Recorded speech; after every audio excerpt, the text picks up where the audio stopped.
Hello, ganda, pogi. Pili na po kayo. Bili-bili na, Pogi. Kapag gusto raw matawag na pogi o ganda, Anong hanap mo, pogi? Ganda, ano po sa'yo? dumaan lang sa palengke o talipapa. Pero sa talipapang ito sa Quezon City,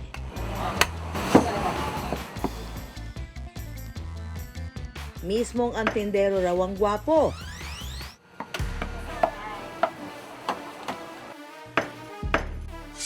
Meet Jorik, the butcher. Ang ka-look-alike daw ng aktor na si J.M. De Guzman. Yo guys, maghiwalay muna tayo ng yempo sa pork chop. Pogi naman ang nagtitinda. Kamukha ni J.M. De Guzman. Kung ganito ka-cute ang nagbibenta, bibili talaga ako. Mahigit isang dekada na raw karnehero o mangangatay si Jorik. Puhunan ko nun mga 8 to 10,000 lang. Sobrang hirap po yung bentahan ng umpisa kasi talagang sa totoo lang po ako yung pinakabagong tindero dito. Ang mga katabi ko po, wala pa po ako sa mundo, tindero na sila ng baboy. 302. Nang mauso ang live selling, nagbenta na rin siya ng karne ng baboy online. Ganda ng yempo natin guys. Pang anong luto po ito, Ten? Pero hindi raw basta benta lang ang ginagawa ni Jorik online. So tatanggalin muna natin itong litid guys. Bago natin siya hatiin sa gitna. Isa sa kanyang content ang tamang paghiwa ng karne ng baboy. Mas madali na to ibenta guys pag ganito. Kalahati-kalahati na lang siya. Pagkahango ng karne ng baboy, pinagpaparte-parte niya ang maskara, lomo, liempo, ribs, kasim, pata, pige at buntot. Ito yung tenderloin na tinatawag. Sa tila pang leading man, naggalawan at linyahan ni Jorik. Maraming suki ang kinikilig. At napaparami ang ino-order. Kaya hindi nakapagtatakang umaabot sa 60 to 70 kilos na karne ang kanyang nadidispatcha.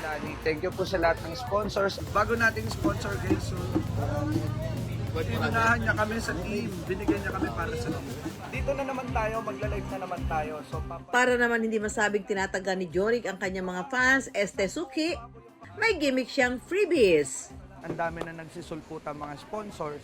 Yun yung ginagawa namin. Bibili po sila ng 10 kilos na pork, for example, and then i-divide namin yan into half kilo each pack. Tapos sasamahan pa ng bigas, tapos may gulay po. Dahil all day, every day, nagbabanat ng buto si Jorik,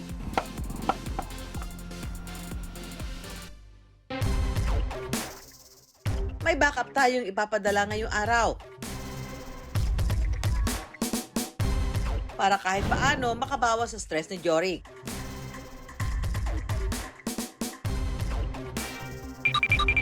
Ang equally swabe nating ka-wonder. Kahit po may bibili sa atin, giniling naman ito. Kahit anong hiwa po yung gawin mo dyan kasi ilalagay natin sa giniling. Hugasan nyo naman po ito sa bahay di ba? Apo. Tsaka naghugas naman ako ng kamay ko Ng last kamay. week. So yan sir.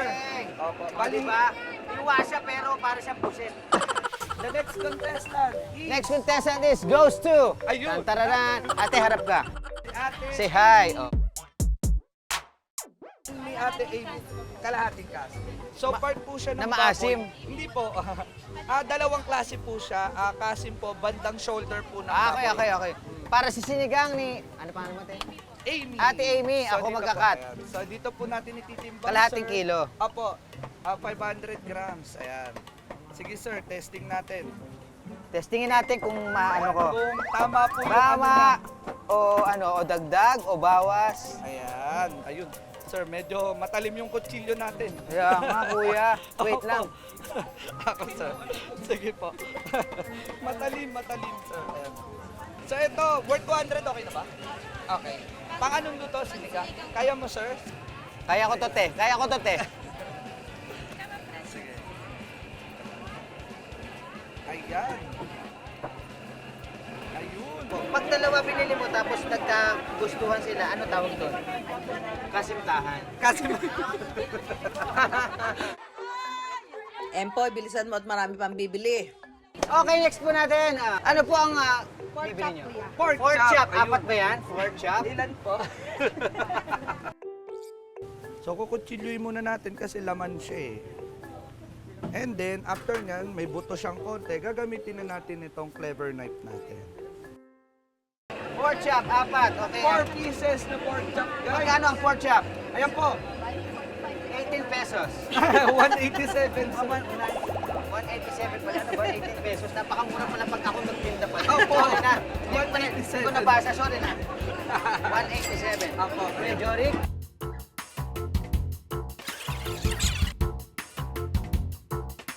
Ayan.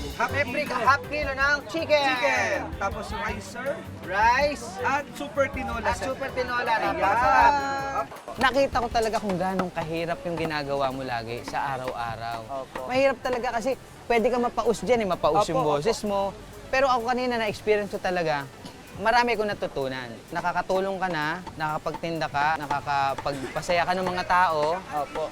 Nakita ko dito kanina is maraming nagmamahal sa'yo. Opo. Wala pa sa kapiraso ng araw-araw na pangangatay ng karne ni Jorik yang sinubukan ko. Pero ramdam na ramdam ko ang pagod. Kaya sa bawat pagnguya natin ng karneng tinitilad-tilad at hinihiwa-hiwa ng mga karneherong tulad ni Jorik, naroon dapat ang pagpapahalaga sa kanilang pagbabanat ng buto.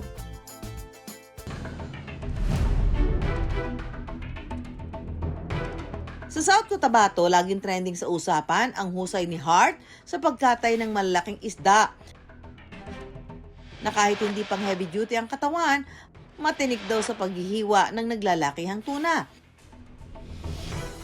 Umaabot daw ng 80 kilo ang pinakamalaking tunang kinakarne niya. Talagang mahirap yung paghiwa ng isda. Lalo na, totoo, trabaho talaga yan siya ng mga lalaki.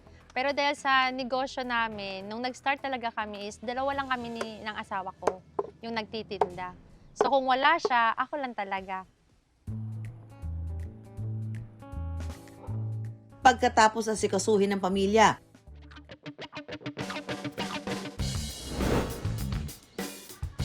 sasalang na sa pagbabanat buto si Hart.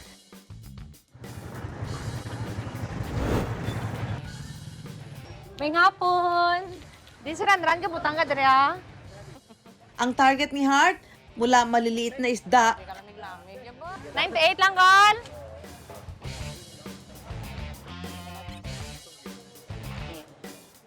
hanggang dambuhalang tuna na halos nasa 40 kilo ang timbang.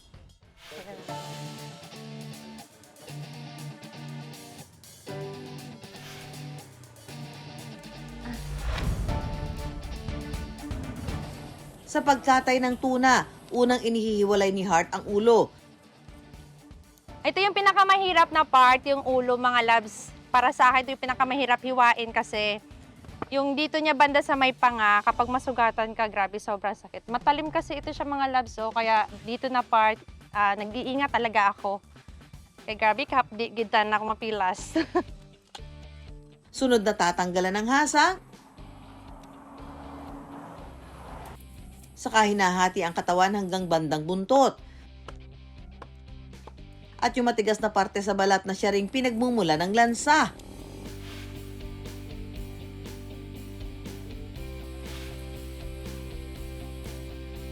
Ang sarap ng tuna sagad daw to the bones. So ito yung lahat yung tinik ng tuna na marami pang laman. Perfect ito siya ipaksiw, di kaya isinigang tinola. Pag-amin ni Hart, maganda rin naman daw ang kita sa pagkakarne ng tuna. Kaya nakapagpundar na rin daw sila ng ilang ari-arian.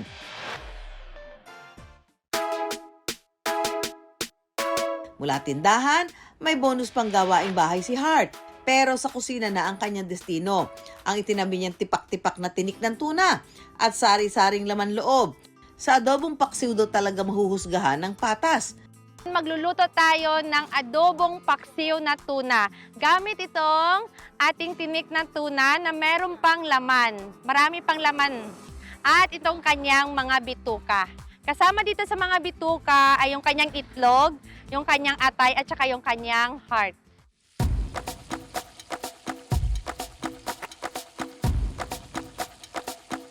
Matapos maggisa ng mga pampalasa at pantanggal lansa, isinunod na ni Hart ang mga lamang loob ng tuna gaya ng bituka, atay, puso at itlog at ang star ingredient. At isusunod na rin natin itong ating tinik ng tuna na marami pang laman.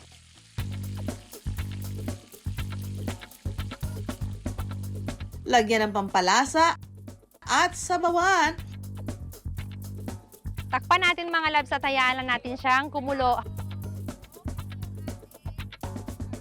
Kapag malambot na ang bituka, timplahan din ng oyster sauce, suka at samahan ng siling haba. Ilang kulo-kulo pa. Ito na yung naluto natin na adobong paksiw na tinik at bituka ng ating yellowfin tuna.